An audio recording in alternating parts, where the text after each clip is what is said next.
Bismillahirrahmanirrahim. Assalamualaikum warahmatullahi wabarakatuh.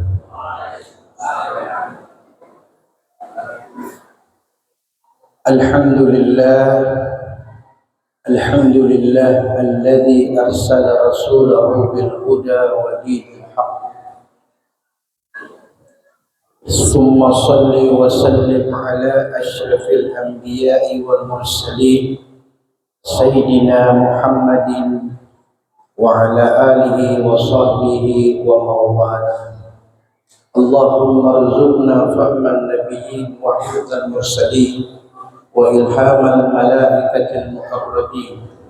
Allahumma zidna ilman nafi'an warzuqna fahman wasi'an.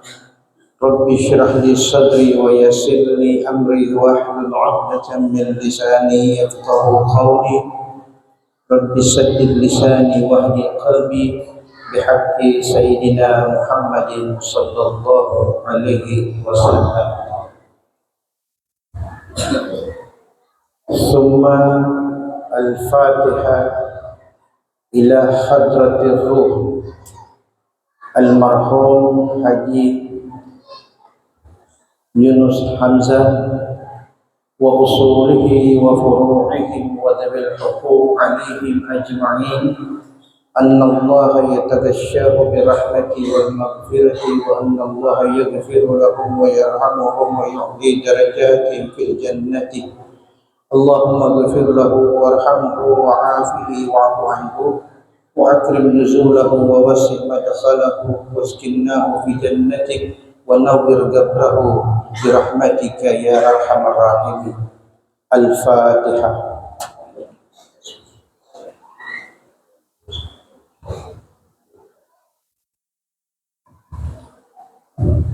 Amin. Amma ba'd. Pertama-tama puja dan syukur kehadirat Allah Subhanahu wa taala. Demikian pula salawat dan salam kehadiran Nabi yang tercinta, Nabi yang mulia kita persembahkan. Salawat dan salam juga kepada keluarga dan sahabat-sahabat beliau ila yaumil mi'ad. Amin. Yang saya hormati Kepala Kantor Urusan Agama Kementerian Agama Kota Bitung yang dihadiri oleh Bapak Kepala Seksi Dinas Islam Bapak Abdul Mafahir Selingkir Wabis AG, Kepala Kantor Urusan Agama Kecamatan Baisa Bapak Soeharto Lalangki, yang saya hormati pula Imam Masjid Al-Huda, Ketua Badan Ta'mir, Imam Masjid Nurul Huda Bapak Saleh Balango, Imam Masjid Bukit Tursina Faisal Balango, Bapak-bapak Imam, Bapak-bapak Haji, Ibu-ibu Hajah, para tokoh masyarakat, tokoh agama. Saya lihat juga di sini ada Bapak Haji Jamil Jomo, Bapak Haji Buding Bukusu, Bapak Imam Masjid Jabal Nur. Saya hormati para hadirin hadirat yang dimuliakan, yang dirahmati Allah. Ada suatu saat orang mengatakan begini, Maulid itu adalah ulang tahun. Jadi katanya Maulid itu adalah ulang tahun Nabi Muhammad sallallahu alaihi wasallam. Apa benar Maulid yang dirayakan setiap tahun itu adalah ulang tahun? Kalau sesama kita orang awam, kita mengatakan kemungkinan iya. Tapi kalau itu ditanyakan kepada para ulama semua mengatakan Maulid bukan ulang tahun. Kalau Maulid bukan ulang tahun, apa perbedaannya ulang tahun dengan Maulid? Saya percaya dan sangat yakin kita semua di sini walau tidak sering, pasti kadang-kadang suka merayakan ulang tahun. Baik itu dengan acara, baik itu dengan syukuran dan doa, yang pasti di antara kita pernah merayakan hal itu. Maulid Nabi Muhammad sallallahu alaihi wasallam tidak demikian.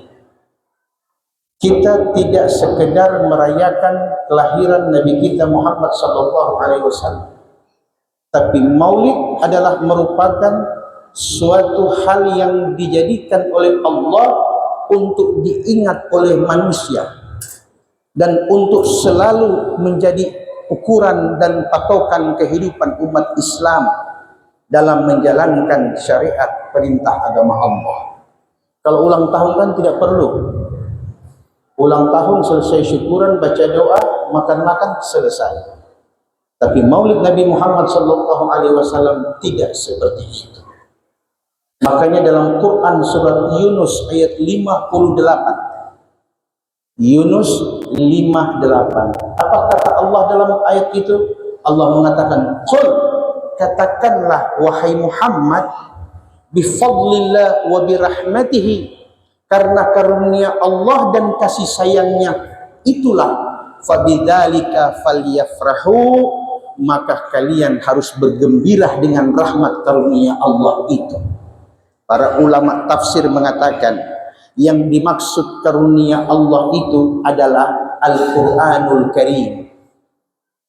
Allah menurunkan Al-Quran kepada seorang manusia pilihan yang kita sebut dengan Nabi Muhammad sallallahu alaihi wasallam. Nah, oleh sebab itu ulama lain memahami bahwa bukan hanya karena Quran diturunkan kita diperintah Allah untuk bergembira, tidak.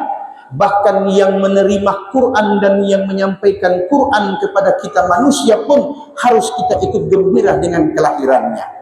Makanya ada hadis sahih yang diriwayatkan oleh Imam Muslim. Nabi Muhammad sallallahu alaihi wasallam ditanya, mengapa orang harus berpuasa sunnah di yaumil Isnin, di hari Senin? Apa kata Nabi? Fihi wulidtu wa fihi unzila alayya. Di hari Senin aku dilahirkan dan di hari Senin pula Quran pertama kali diturunkan kepada aku. Bisa dipahami ini, Pak? Jadi gembirahnya dengan hari di mana Allah memberikan kita Al-Quran dan yang menerima adalah Rasulullah, maka itu kemudian para ulama tabi'in menjadikan setiap tanggal 12 Rabiul Awal adalah hari di mana kita bergembira dengan kelahiran Nabi kita Muhammad sallallahu alaihi wasallam, karena dengan kelahiran itulah menjadi asbab di kemudian hari Quran ada di tangan kita. Bapak Ibu jamaah yang dimuliakan, yang dirahmati Allah, apa yang harus dilihat di maulid ini? Apakah yang dilihat di maulid ini yang penting tiap tahun gembira, yang penting tiap tahun kita kumpul bersama-sama di satu tempat, kemudian kita buat acara, kita baca salawatan, kita baca-baca doa dan wirid? Apakah ini tujuan utama dari maulid? Benar, tapi tidak sepenuhnya harus seperti itu.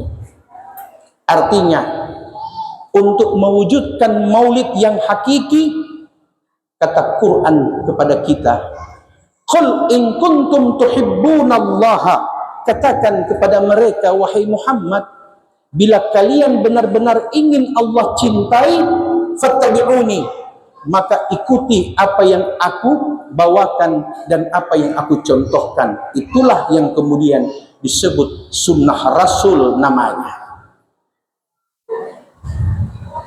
Contoh,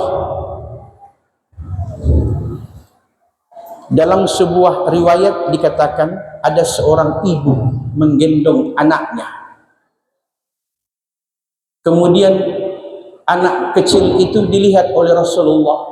Apa kata Rasulullah kepada si ibu? "Berikan kepadaku anakmu itu biar kupangku," kata Nabi. Ketika sang ibu meletakkan anaknya di pangkuan Rasulullah, tiba-tiba anak kecil ini kencing di bajunya Rasulullah. Ibu ini melihat anaknya kencing di pakaian Nabi. Tanpa sadar spontan dia menarik anaknya dari pangkuan Rasulullah. Rasulullah merasakan tarikan ini tarikan ada emosinya. Ada emosinya kepada si anak, seakan-akan si ibu berkata, kenapa kau kencingi baju Rasul sallallahu alaihi wasallam? Di pangku pun kau sudah rahmat, dipeluk oleh Nabi pun sudah keberkahan. Seakan seperti itu. Rasulullah merasakan tarikan seperti itu. Apa yang kemudian Nabi katakan? Mahla ya ummah, jangan seperti itu wahai ibu. Inna hada, kencing anak ini, al-ma' yutahhiruhu, air bisa membersihkannya. Faman ladzi yutahhiru hadzal qalba tifli, tapi lukahnya hati si bayi, apa yang bisa membersihkannya? Sedemikian lembut Rasulullah mendidik umatnya. Anak bayi yang tidak tahu apapun diajar dan dididik orang tuanya oleh Nabi. Ketika suatu saat seorang gadis bernama Asma binti Abu Bakar, usia 9 tahun lebih, kemudian sudah mencapai haid yang pertama, lewat di depan Rasul tidak memakai hijab. Apa kata Nabi kepada Asma?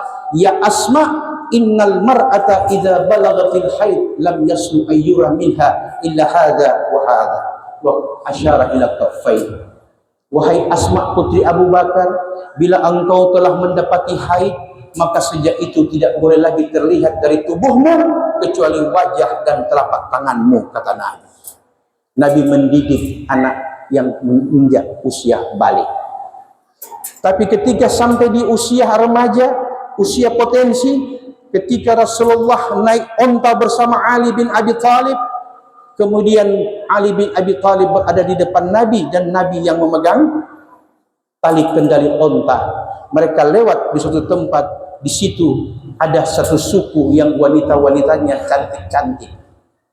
Ketika seorang gadis sedang memikul bejanah di atas kepalanya dengan memakai cadar, angin bertiup, tersingkap hijabnya si wanita itu, dan begitu nampak kecantikan wanita itu.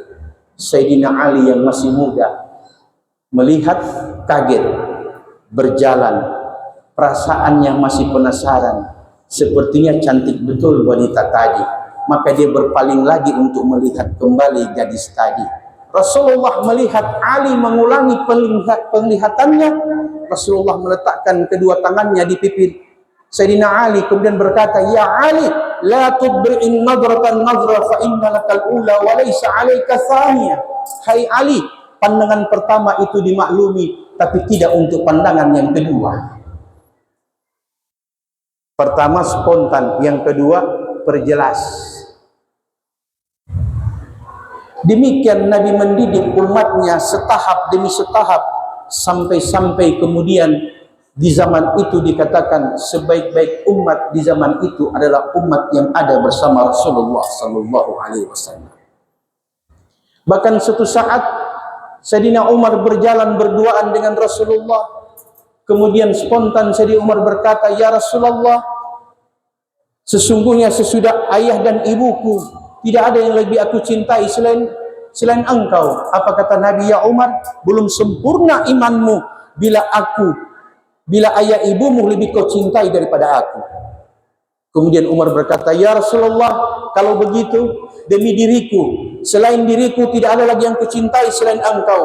Apa kata Nabi? Ya Umar, selain dirimu pun kalau masih melebihkan cintamu kepadaku, belum sempurna imanmu. Maka Umar pun berkata, kalau begitu ya Rasulullah, mulai hari ini tidak ada yang aku lebih cintai di muka bumi ini selain hanya dirimu. Baru Nabi katakan, sempurna imanmu wahai Umar. Begitu Nabi mendidik dan mengajari umatnya bagaimana menimbulkan rasa hormat, bagaimana menimbulkan rasa panutan, sehingga Quran melihat keadaan seperti itu, turun begitu banyak ayat yang memuji kemuliaan dan keluhuran budi Rasul, sehingga turun ayat mengatakan, laqad kana lakum fi Rasulillah uswatun hasanah, sungguh terdapat pada diri Muhammad suatu suri tauladan yang sangat baik. Tentu kita bertanya, apa yang baik pada suri tauladan yang ada pada Rasul? Allah dengan tegas mengatakan di ayat yang lain, yang menjadi tolok ukur akhlak yang mulia, innaka la'ala khuluqin azim, sesungguhnya engkau Muhammad berada pada puncak akhlak yang tinggi. Sempurna akhlak Rasulullah sallallahu alaihi wasallam. Bahkan untuk minum pun Nabi punya dua cara, Pak. Ada Nabi minum sambil duduk dan ada Nabi minum sambil berdiri. Kapan Nabi duduk? Ketika Nabi minum air-air yang biasa. Namun ketika Nabi minum air Zam-Zam, kana Nabi sallallahu alaihi wasallam yashrabu ma'a Zam-Zam qa'iman, kata sahabat, kami melihat Nabi kalau minum air Zam-Zam berdiri dan Nabi tidak duduk. Itu sebabnya sunnah bagi orang yang minum air Zam-Zam untuk berdiri, bukan duduk. Bisa dipaham, Pak? Hal-hal seperti inilah yang kemudian menjadi contoh-contoh kecil, contoh-contoh yang sehari-hari yang kita alami dan kita hadapi. Dari situ Nabi memulai. Makanya, Pak, saya kemarin ceramah di Tondano, kemarin juga ceramah di Manado. Apa saya katakan? Mengapa hari ini orang banyak rame-rame demo di dewan, demo di kantor-kantor publik? Mengapa masyarakat Indonesia seakan-akan sudah jenuh dengan keadaan yang setiap hari seperti ini? Saya katakan, yang duduk di puncak-puncak jabatan bukan orang bodoh, Pak. Gelar profesornya sudah 3-4 kali ada. Gelar doktornya sudah berulang-ulang kali. Yang duduk di dewan, yang duduk di kantor-kantor pemerintah, mereka semua orang berpendidikan tinggi. Jangan Anda katakan mereka tidak punya pendidikan. Masyarakat Indonesia, bangsa Indonesia khususnya, dan dunia secara umum lagi kehilangan uswatun hasanah, suri tauladan. Innama bu'ithtu liutammima makarimal akhlak. Sesungguhnya aku ini nabimu diutus bawa Quran 30 juz hanya untuk memperbaiki akhlak manusia. Akhlak ini yang hilang. Kalau akhlak sudah hilang, orang tidak takut untuk berkhianat dengan amanah. Kalau akhlak sudah hilang, hak-hak manusia tidak takut dirampas. Kalau akhlak sudah hilang, ibadah pun jadi rusak karenanya. Semua akan hilang bila akhlak hilang dari kehidupan seorang manusia. Ini yang ada pada masa sekarang ini. Dalam hadis sahih, Nabi mengatakan apa, Pak? Bu, la ya'tiyanna 'alan nasi sanawatun khudda'at yukadzibu fiha as-sadiq wa yusaddiqu fiha al-kadhib wa yu'tamanu fiha al-kha'in wa yukhawwanu fiha al-amin fayantiqu fiha arwaybidah. Qalu wa ma ruwaybidah ya Rasulullah? Qal ar-rajulu tafi yantiqu fi amri muslimina amma, rawahul Bukhari wa Muslim. Benar-benar akan kau lihat, kata Nabi, akan datang suatu saat di tengah-tengah manusia di akhir zaman, tahun-tahun penipuan, pendusta dipercaya, orang jujur didustai, orang amanah dikhianati, orang khianat diberi amanah. Kala itu kata Nabi, fayantiqu fiha arwaybidah. Kau lihat arwaybidah berbicara. Sahabat berkata, wa ma arwaybidah ya Rasulullah? Apa yang dimaksud dengan arwaybidah ya Rasulullah? Kata Nabi, ar-rajul tafih yantiqu fi amril muslimina amma. Itulah orang yang tidak ada ilmu dan amanah mengurus urusan orang muslim. Kira-kira kalau tanya, orang-orang seperti itu ada tidak zaman sekarang? Tidak usah dijawab, banyak. Tidak takut berkhianat, tidak takut mendustakan, tidak takut melakukan hal-hal yang Allah tidak ridha. Seakan-akan Quran itu diturun hanya untuk diperingati setiap malam nuzul Quran. Dan seakan-akan tiap tanggal 12 Rabiul Awal peringatan Maulid diadakan, dan umat Islam hanya sampai di situ. Tidak lebih daripada itu. Bapak Ibu jamaah yang saya muliakan, yang dirahmati Allah. Mengapa fenomena seperti ini terjadi? Karena para ulama-ulama difitnah. Ulama-ulama yang ikhlas didustakan, majlis-majlis dikosongkan, masjid-masjid nanti dipanggil berulang-ulang kali baru ada orang dalam masjid. Agama akan jauh dari umat, dan Nabi sudah mengatakan dengan tegas dalam hadis Sahih Bukhari, innallaha la yaqbidul ilma intiza'an biqabdil ulama min ibadihi, walakin yaqbidul ilma intiza'an hatta lam yubqa aliman ittakhadhan nasu ru'asa juhala fasu'ilu fa'aftu bil ilmin dhalla wa adallu. Rawahul Bukhari. Sesungguhnya Allah akan cabut ilmu agama dari muka bumi ini, dari hamba-hambanya, tidak dengan sekali cabut, tapi Allah akan matikan satu demi satu ulama-ulamanya, sampai kau dapat tidak ada seorang pun orang alim lagi tertinggal di negerimu. Saat itulah orang beramai-ramai mengangkat pemimpin-pemimpin yang tidak tahu tentang agama, kemudian mereka berkhianat kepada umat, kata Nabi. Ia sesat dan menyesatkan orang banyak. Coba cari sekarang, kalau ada ulama yang bicara jujur tegas, pasti dibenci. Tapi kalau ada ulama yang suka mengikuti kesenangan, suka mengikuti kebahagiaan, suka menuruti kemauan orang kaya dan pejabat, pasti banyak pengikutnya.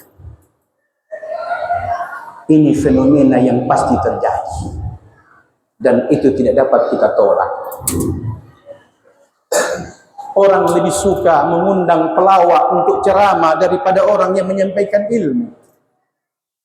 Ratusan juta dibuang hanya untuk supaya kita tertawa.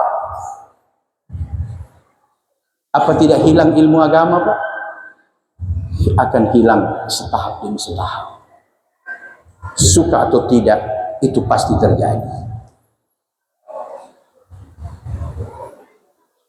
Bapak Ibu jamaah yang saya muliakan, yang dirahmati Allah. Pun kalau kita mau bersama-sama, kata Nabi, kita mau bersama-sama ini, Nabi mengatakan alaikum bil jamaah fa inna syaitan ma'al wahid wa thnani ab'ad. Rawahu Tabrani.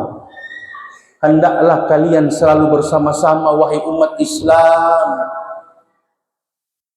karena dengan kebersamaan itulah syaitan tidak mampu untuk melakukan hal-hal yang tidak wajar bagi kalian. Ingat, syaitan senang dengan orang yang suka sendirian. Maksudnya, siapa so ngoni? Cuma ngoni so boleh, biar kita sendiri kita le boleh. Nah, syaitan suka orang yang begini. Kalau berjamaah tidak. Nabi mengatakan demikian. Syaitan ma'al wahid, syaitan bersama orang-orang yang suka mengatakan sapa ngoni, sapa kita. Kemudian saya singgung sedikit tentang seperti apa dan bagaimana Quran Allah turunkan. Pak, walaupun ini bukan malam nuzul Quran, tapi karena berkaitan dengan maulid kelahiran Nabi dilahirkan menerima wahyu, dan wahyu itu adalah Al-Quran. Saya harus singgung sedikit seperti apa dan bagaimana Al-Quran itu. Al-Quran, bila kita lihat dengan mata, yang nampak hanya huruf, Pak. Quran lihat dengan mata, yang nampak hanya huruf. Bismillahirrahmanirrahim. Alif Lam Mim. Allahu la ilaha illa huwal hayyul qayyum. Hanya huruf yang nampak. Dan setiap huruf kata Nabi dapat 10 pahala. Kalau lihat dengan mata. Betul tidak? Apakah baca Quran harus pakai syarat orang baca Quran harus tahu bahasa Arab? Kan tidak. Yang penting sudah tahu baca, ada pahalanya, kata Nabi. Itu Quran bila dilihat dengan mata. Tapi Quran bila dilihat dengan akal, Quran akan memberi dia ilmu pengetahuan. Tapi bila Quran dilihat dengan hati, maka Quran akan memberikan dia nur, cahaya, sehingga dia menjadi orang yang ikhlas, orang yang benar, orang yang baik, yang berkata benar, yang tidak berkhianat. Sekarang Pak, sudah susah mau lihat mana itu orang benar dan orang buruk. Yang bawa agama pun, para pemuka agama pun kadang-kadang khianat. Yang mengaku-mengaku pegang ini agama juga khianat Pak. Apalagi yang tidak pernah tahu agama. Betul tidak? Bahkan kalau mau bicara jujur, yang paling paham agama yang paling khianat.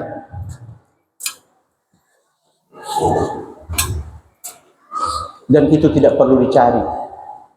Itu ada setiap hari. Jadi prinsip agama sekarang cuma satu. Apa itu?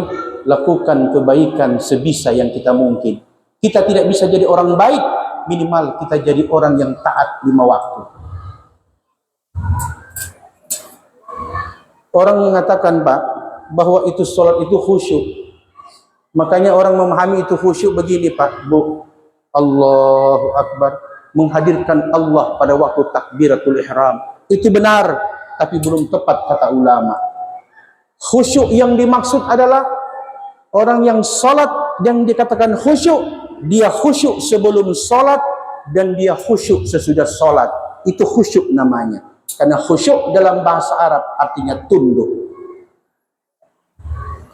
Ada tidak orang sholat 5 waktu suka khianat? Banyak. Ada tidak orang yang banyak ilmunya juga khianat? Banyak. Apa itu khusyuk sholatnya? Tidak. Jadi yang dimaksud khusyuk, bagaimana kita memperbaiki akhlak sebelum sholat. Makanya Nabi mengatakan, dari sholat subuh ke duhur, bila ada kesalahan yang kita buat, maka dosa dari subuh akan terhapus di waktu duhur. Ketika duhur akan terhapus di waktu asar dan begitu selanjutnya. Selama dosa-dosa itu bukan syirik kepada Allah Subhanahu wa ta'ala.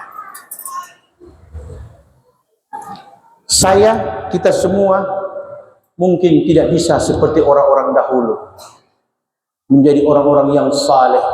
Tapi sekurang-kurangnya saya dan kita berusaha paling tidak menjadi orang baik. Menjadi orang baik sudah satu hal yang baik. Inilah hikmah maulid kita rayakan. Mengambil apa yang Nabi contohkan dan melihat seperti apa yang sahabat-sahabat praktekkan, dan kemudian perhatikan murid-murid sahabat yang disebut tabi'in melihatnya. Pak, jangan kira itu Quran turun dari langit dalam bentuk huruf. Tidak. Allah berfirman tanpa huruf. Allah berfirman tanpa suara. Allah berfirman tanpa wujud. Allah berfirman tanpa memakai itu semua. Itu sebabnya Quran 30 juz turun tidak langsung kepada Nabi.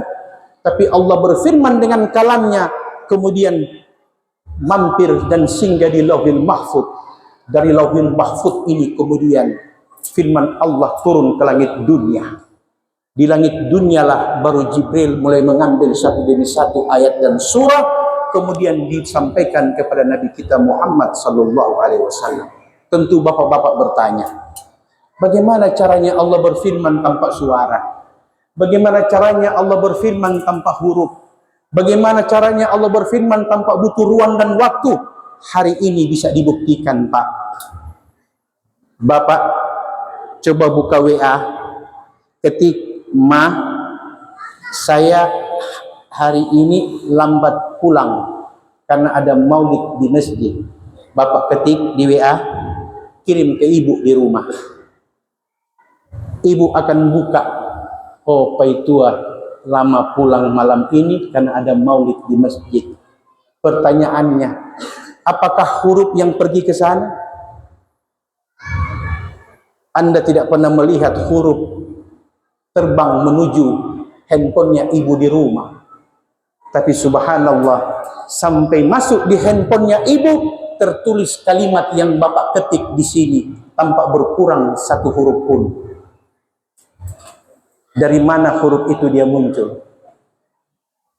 Satu, naik tinggi sedikit, bapak menelpon,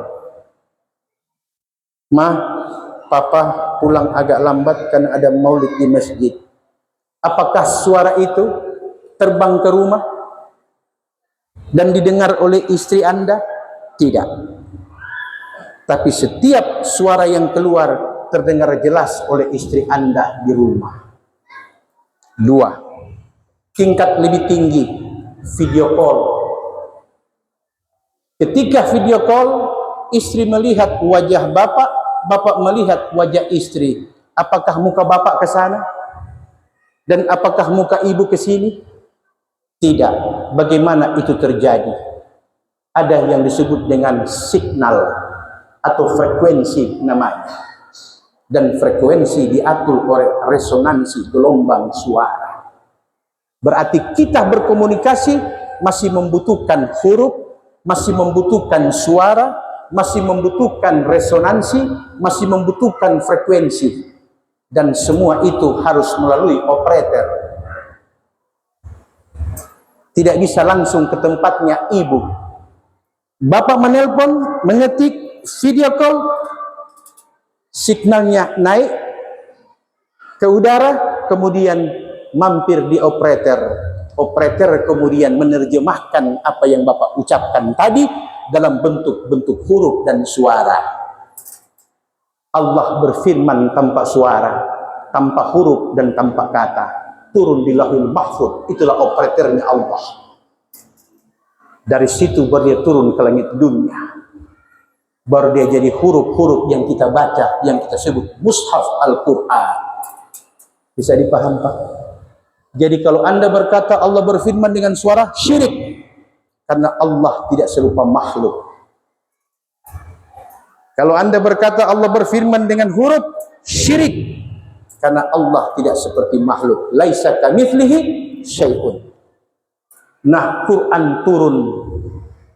Itu sebabnya mengapa ketika Nabi ditanya tentang ayat, Nabi langsung menjelaskan maksud ayatnya ini yang turun, ini. Kenapa Nabi bisa langsung paham? Padahal Jibril hanya menyampaikan firmannya 1, 2, 3 ayat, tapi Rasulullah langsung paham. Pak, dalam ilmu tafsir Al-Quran menggunakan kata turun, yaitu dengan 2 kata, nazzala dan anzalna. Nazzala artinya bertahap dia turun, sedangkan anzalna sekaligus dia turun. Jadi ketika Quran 30 juz dari Lauhul Mahfuz tidak lagi melalui langit dunia, tapi 30 juz dalam bentuk folder masuk ke dada Nabi, sehingga tinggal menunggu huruf dan suara yang turun. Itulah yang dibawa oleh Jibril alaihissalatu wassalam. Begitu caranya Quran turun kepada Nabi kita Muhammad sallallahu alaihi wasallam. Salah satu di antaranya Quran surat Yunus 58. Qul, katakan wahai Muhammad kepada mereka, bifadlillah, karena karunia Allah, wa birahmati, dan karena kasih sayang Allah lah sehingga Quran diturunkan, engkau diutus. Maka oleh sebab itu fabidzalika falyafrahu, kalian harus bergembira karena rahmat dan karunia Allah. Seperti itu. Kegembiraan ini harus kita wujudkan. Pertama, melihat apa yang dijelaskan dan dipahami dari kelahiran Nabi yang kita sebut maulid. Yang kemudian kita melakukan hal-hal yang mudah, bukan hal-hal yang sulit. Jangan menggunakan bahasa, kalau masih bisa dipersulit, kenapa dipermudah?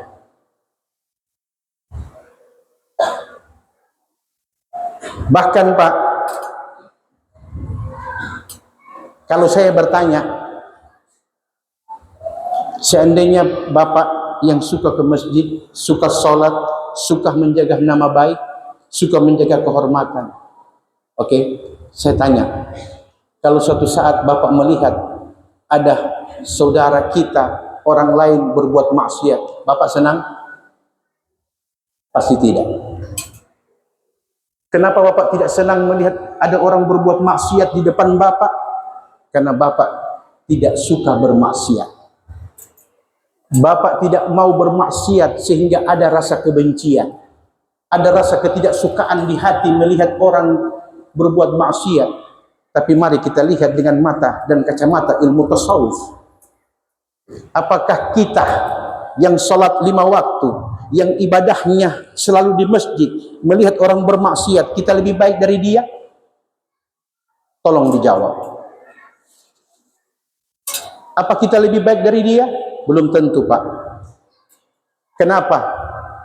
Iblis dikeluarkan dari surga hanya Allah, hanya karena merasa lebih baik daripada Adam. Saat ketiga Adam melanggar perintah Allah, memakan buah khuldi.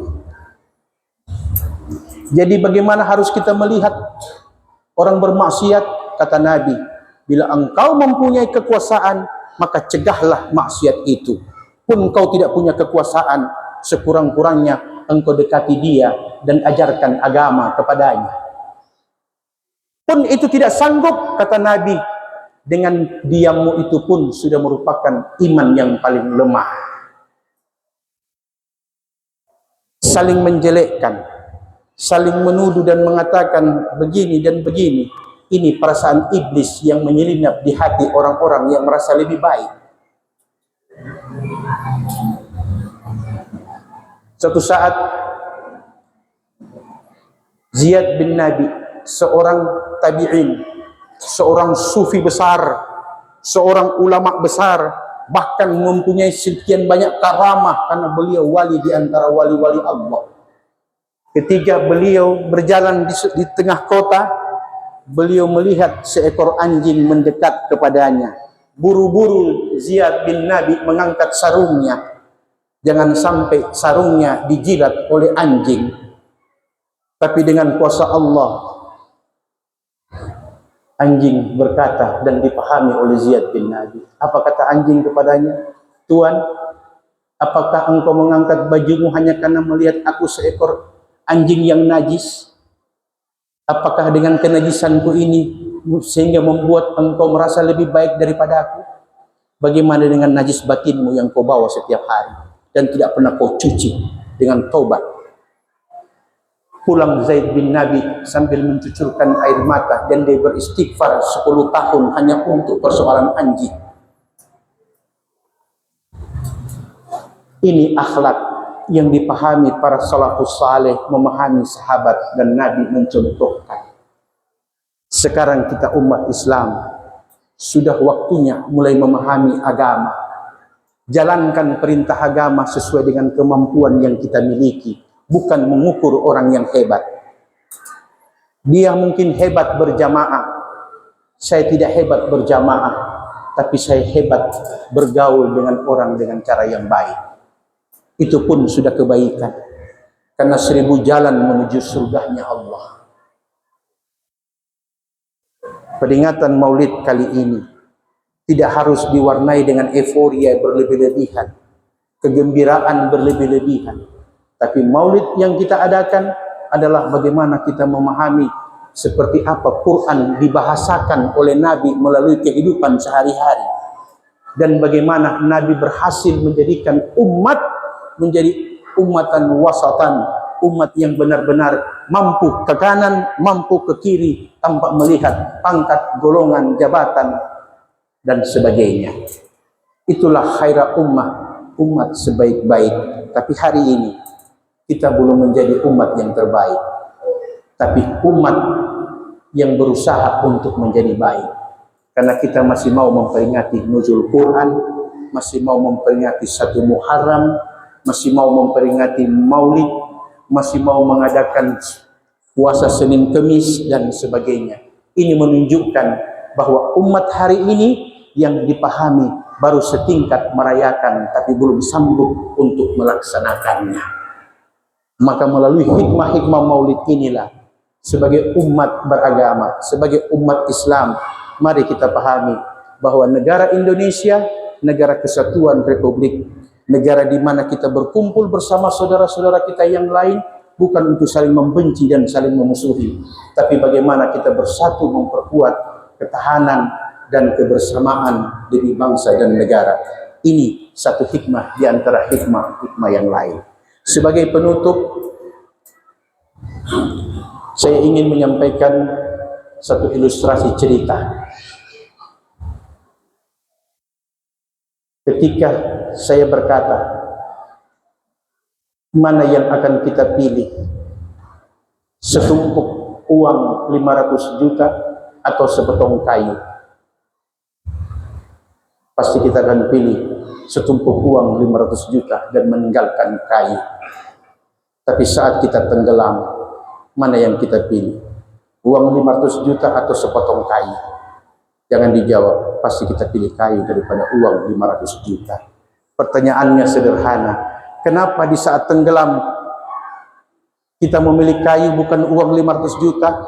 Karena walaupun hanya sepotong kayu, tapi sepotong kayu mampu memberikan harapan bahwa kita mungkin selamat, tidak tenggelam. 500 juta tidak memberikan harapan apa-apa. Dikala kita dalam keadaan luang, dalam keadaan berkecukupan, kita merasa kita butuh uang dan kita tidak butuh doa. Nanti setelah sakarat baru kita tahu mana doa dan mana doi. Wabillahi taufiq wal hidayah. Assalamualaikum warahmatullahi wabarakatuh.